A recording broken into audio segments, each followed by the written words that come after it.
this like a wedding present to you guys at this point, really?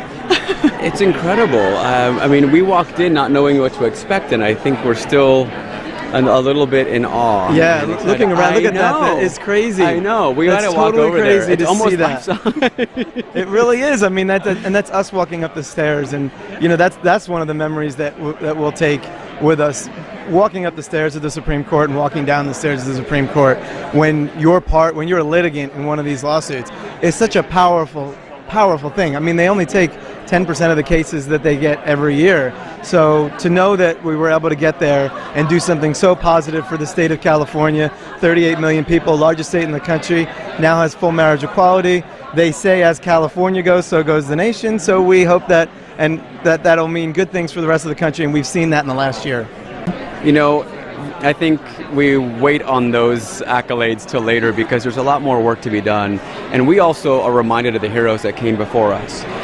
This was an easier time for us to step into a more risky battle to win, marriage equality in California. But we have to remember the Harvey Milks. We have to remember the people that came before us, that it was much harder to do it then. And they had to stand up in a time where it meant literally putting your life on the line. Right. And so what we think is this is a big victory for California, but it's a small chapter in the long history of the struggle. So we tell people that you don't need the platform of a film or a major lawsuit at the Supreme Court to make a change. You can make a change in your own home and in your own community by just lifting your voice, by just being honest and living your truth. And that's what moves the needle for us. Well, we're glad we do have the film because, as others have said here tonight, it's a way for viewers who maybe aren't as knowledgeable about the case, about everything that went into it. Those of us who are in California, of course, are very in tune to it.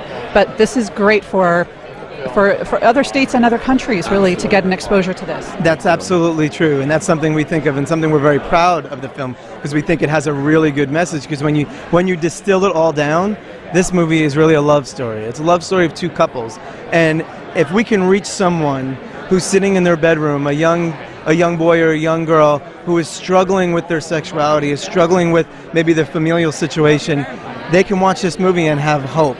And then you have another person who has yet to fall in love and is thinking about the day that they fall in love and find the person they want to spend the rest of their life with. They know that they're going to have the opportunity to marry that person and be recognized by their government as a full and equal citizen. There he is. Also, the film, the case against 8 does another thing to me. It's like there's so many people that we feel won't publicly admit to being on one side or the other on this. And maybe they're struggling. And maybe they sit and watch this film and they understand the human struggle part of this, the human rights issue that's at hand. And we hope that, our small part in this, that our story, that Chris and Sandy's story, seeing the, uncommon coupling of Ted and David come together, that it might inform them in a way that informs them better than just propaganda or a bumper sticker that they saw during a ballot. Exactly. Right. So it allows someone to delve into it in their living room on their own and make up their own mind without having to feel exactly. Mm-hmm. So we hope that maybe there's a lot of good people out there that just said, we didn't know, or we just didn't have an opinion because we didn't know where to look or where to see. Here we are 5 years later with this extraordinary film that helps people maybe have that process. Oh, totally agree. And so congratulations for the wedding, for the film, for tonight. It's overwhelming. It really is. Yeah. Well, thank you so much for your time. It's a problem to have. Yeah. It is. Thank you so much. Absolutely. Have a good night.